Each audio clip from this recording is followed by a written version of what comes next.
Com certeza, você já deve ter ouvido um ditado que diz assim: quando o discípulo está pronto, o mestre aparece. Na minha experiência foi um pouco diferente disso. Por isso que o título desse vídeo, eu não escrevi errado. É: quando o discípulo está pronto, o mestre desaparece. Desde os 14 anos eu busco o mestre, sério. Eu lembro que eu tinha um colega de classe que uma vez ele chegou contando que a mãe dele tinha um mestre que ensinava ela a meditar. Nossa, eu dei um pulo, eu falei, sério? Nossa, eu quero aprender a meditar. Com 14 anos, pensa. Essa busca seguiu por anos, até que, ao longo aí da minha vida, eu fiz algumas descobertas muito preciosas sobre mestres e sobre espiritualidade, que é justamente o que eu quero compartilhar com você aqui nesse vídeo. Olha só, com 18 anos eu conheci o Osho. Cara, que mestre incrível, revolucionário, disruptivo, antissistema. Ele tinha umas meditações muito loucas, assim, meditações completamente diferentes de tudo que você pode imaginar. Porque você pensa em meditação, o que você pensa? Uma pessoa sentada, quietinho, meditando. As meditações do Osho, você pula, você dança, você dá risada, faz respiração caótica, você chora e depois você para e observa. Primeiro você descarrega a tensão do corpo, os bloqueios emocionais, aí depois você aquieta. Eu não tive o privilégio de conhecer o Osho encarnado, mas ainda assim, nossa, ele teve um impacto assim gigante na minha iniciação mesmo, no meu caminho da espiritualidade. E aí, aos 24 anos, eu fui para a Índia. Eu fui para Pune, justamente visitar o ashram do Osho. E eu fiquei morando lá durante um ano. E aí, nos arredores do ashram, eu tive a oportunidade de conhecer um mestre vivo, né? Ele era, na verdade, um discípulo do Osho que tinha se iluminado, ou seja, um mestre encarnado ali no corpo físico, né? E foi uma experiência muito linda para mim estar na presença de um ser desperto, porque tem uma vibração muito alta mesmo, você sente aquela frequência de energia, ela é transmitida para você. Tanto que ele que deu esse nome espiritual que eu uso até hoje, que é Prem Devaki, né? Mas por algum motivo eu não senti de seguir com esse mestre. Eu acabei voltando para o Brasil e aí aqui no Brasil eu acabei encontrando um outro mestre. E com esse eu fiquei 20 anos, pensa. Na verdade ele não era mestre quando eu o conheci, né? Ele era um terapeuta. Mas aí com o tempo, ele disse que ele tinha se iluminado, e aí foi se criando todo um movimento de várias pessoas seguindo ele, recebendo iniciação dele, muitas pessoas envolvidas, muitos laços foram se formando de pessoas em torno dele. Era quase que assim uma grande família. E família, vocês sabem, né? Traz intimidade, e intimidade traz o quê? As sombras. As codependências, os jogos de poder, as disputas, as manipulações. Ali foi um belo de um treinamento de espiritualidade na prática. Eu tive muitas experiências lindas de elevação de consciência, de abertura de coração, mas eu vi muita bizarrice ali também. Vi muita contradição, muita incoerência, muito abuso de poder, muito ego espiritual. Claro que com tudo isso eu posso dizer que ali foi um dos lugares onde eu mais cresci e evoluí espiritualmente. Onde eu tive os meus maiores desafios, onde eu vivi as minhas maiores provações, ali no campo de batalha mesmo, no dia a dia, lidando com os meus sabotadores, com as minhas inseguranças, com o meu ego, com o ego das pessoas também, vendo ali muita sombra e muita luz também, né? Em mim e no outro.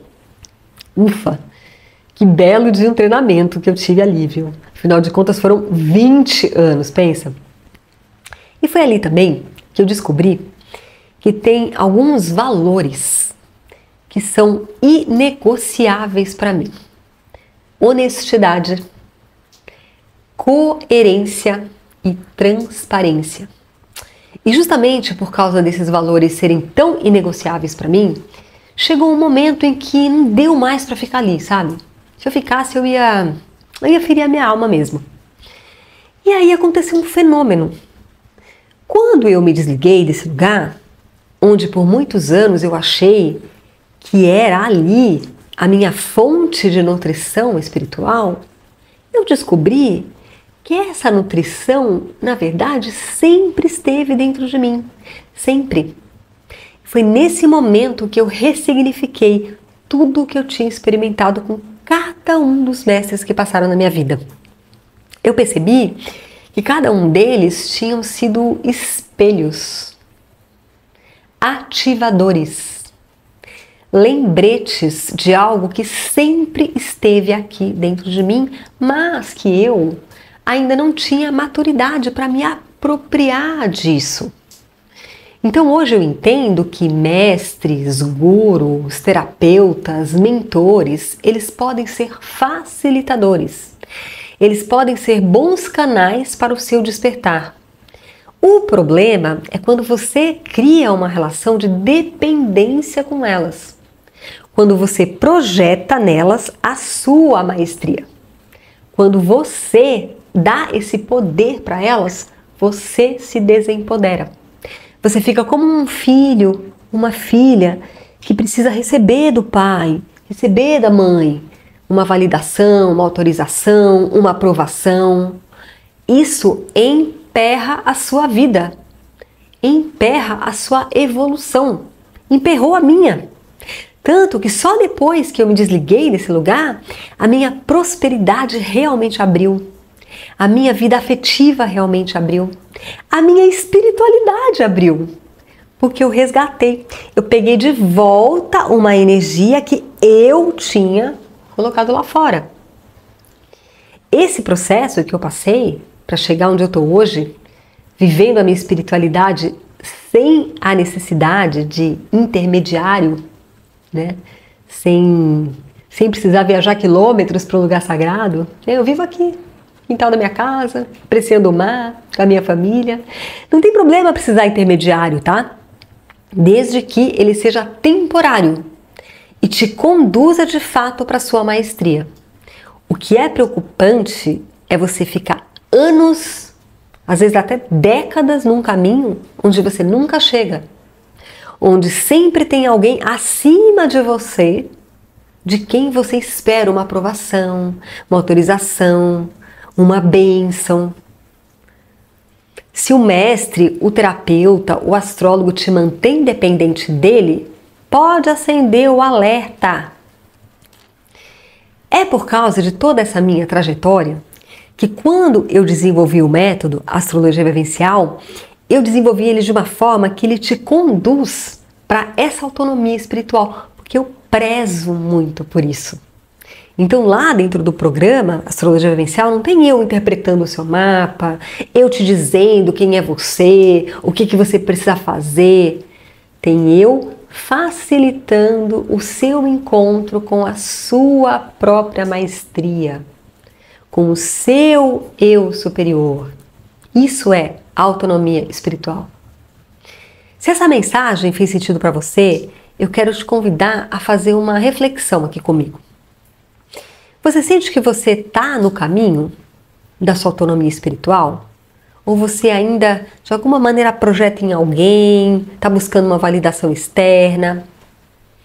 E se você sente que é hora de encontrar sua própria maestria, sua própria autonomia espiritual, eu quero te convidar para chegar mais perto, para conhecer mais sobre o meu trabalho, sobre o método Astrologia Vivencial. Já começa a seguir, se você ainda não segue, ativa as notificações para que os meus conteúdos continuem aparecendo aqui para você, tá bom? A gente vai se vendo nos próximos vídeos. Beijos!